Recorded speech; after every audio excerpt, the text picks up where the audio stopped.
Mensaje íntegro del contrainforme. Yo soy 132. Punto 3. Cambia el modelo económico neoliberal.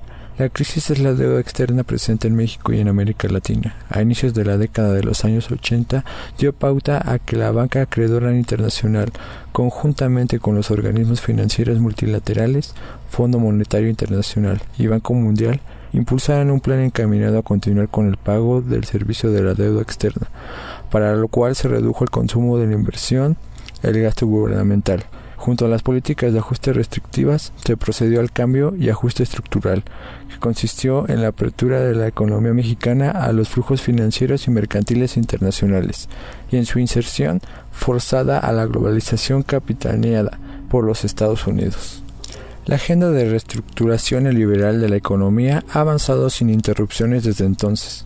No obstante, el capital financiero internacional ha empujado las llamadas reformas estructurales de tercera generación. Entre ellas destacan la privatización de los servicios de seguridad social, como el caso de las pensiones para el retiro, la apertura al capital privado de sectores estratégicos ligados a la producción y distribución de energía, la construcción de grandes obras públicas por medio de las llamadas asociaciones público-privadas, una reforma fiscal que disminuya aún más el impuesto sobre la renta y en lugar que aumente los impuestos al consumo, como el caso del IVA generalizado a medicinas y alimentos, y la total desregulación del mercado. La política económica seguida por el Estado está concentrada en la estabilidad macroeconómica, beneficiando a los capitales financieros internacionales y en el detrimento del nivel de vida del grueso de la población. La llamada estabilidad macroeconómica, que beneficia a unos cuantos, se obtiene sacrificando a la pequeña y mediana empresa, a los trabajadores y a los campesinos. Así contamos con una política monetaria que tiene como fin último el control de la inflación, sacrificando el crecimiento económico y la utilización del tipo de cambio como posible palanca para impulsar a la industria mexicana. Asimismo, la política fiscal, que mantiene el equilibrio presupuestario, se subordina al objetivo de la política monetaria. La apertura económica sin estrategia y la ausencia de política industrial ha impedido la generación suficiente de empleos. Asimismo, el alza de los precios de los alimentos afectó el poder adquisitivo de las familias. Todo esto se traduce a un saldo de 12 millones de personas más arrojadas a la pobreza durante el sexenio calderonista.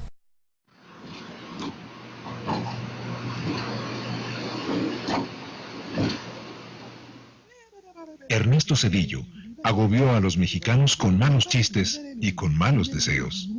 Para que no se frene la industria eléctrica y el gobierno pueda atender mejor otras importantes necesidades sociales con los recursos que tenemos, es preciso abrir el sector eléctrico a la inversión privada. 2 empresas estratégicas, propiedad del Estado mexicano, quedan amenazadas con pasar a manos de particulares. La Compañía de Luz y Fuerza del Centro, que abastece al Distrito Federal y a 4 entidades del centro del país, y la Comisión Federal de Electricidad, que provee del fluido eléctrico al resto de la República.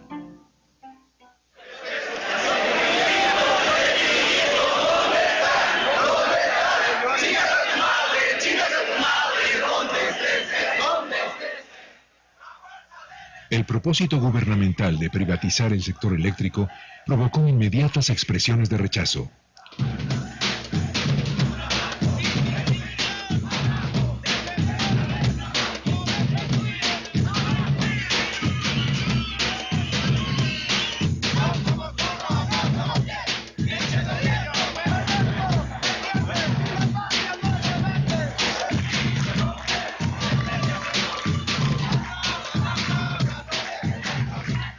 Al frente de las protestas, el Sindicato Mexicano de Electricistas, de larga trayectoria independiente, opone, con la movilización, el rechazo a una medida presentada. Al hablar de desempleo es también abarcar la precarización del trabajo. Los datos muestran que el número de mexicanos ocupados en la economía informal asciende a casi 14 millones. De ellos, 4.2 pertenecen a la población ocupada que no recibe ingresos. 6.4 millones perciben cuando mucho un salario mínimo y otros 10.8 millones ganan entre 1 y 2 salarios mínimos. Según cifras de INEGI, han aumentado el desempleo, la ocupación parcial y la desocupación Con estos porcentajes, en 2006 la tasa de desocupación era de 3.6%, mientras que en el 2011 ascendió al 5.4%.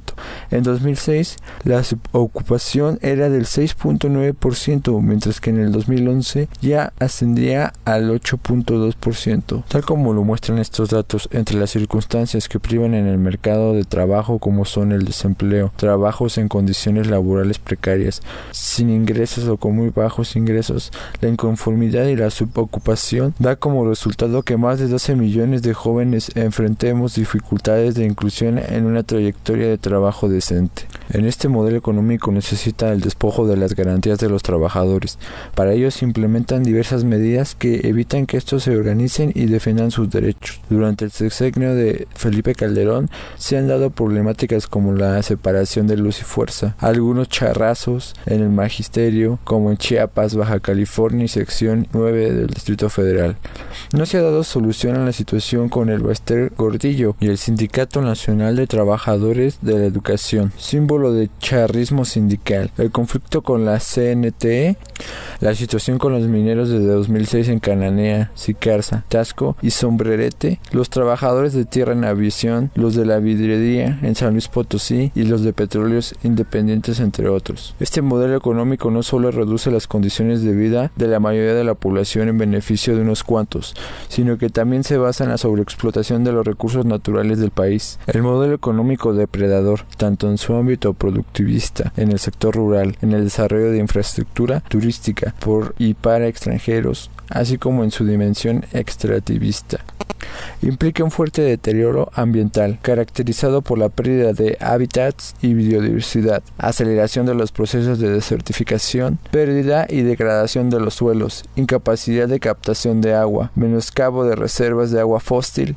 intrusión de agua contaminada en las costas, deterioro o desaparición de las lagunas costeras, en resumen, la salud y funcionalidad de los ecosistemas, y con ello la degradación de los recursos ambientales básicos para la supervivencia humana y de la vida misma. En conclusión, el sexenio de Felipe Calderón solo ha profundizado un modelo económico basado en la pobreza y marginación de la mayoría de la población, en la explotación de los recursos naturales a costa de las comunidades, y donde el objetivo principal es la ganancia de las grandes capitales nacionales e internacionales. El movimiento Yo Soy 132 está consciente que el mercado no es la panacea para la solución de los males sociales y que el gobierno y la sociedad deben de jugar un rol fundamental para resolver los problemas económicos que aquejan al país. El neoliberalismo solo empobrece, incluye, margina y violenta. Es por eso que el movimiento Yo Soy 132 se pronuncia a favor de una economía humana, justa, soberana, sustentable y de paz. Este fue el tercer punto del contrainforme Yo Soy 132.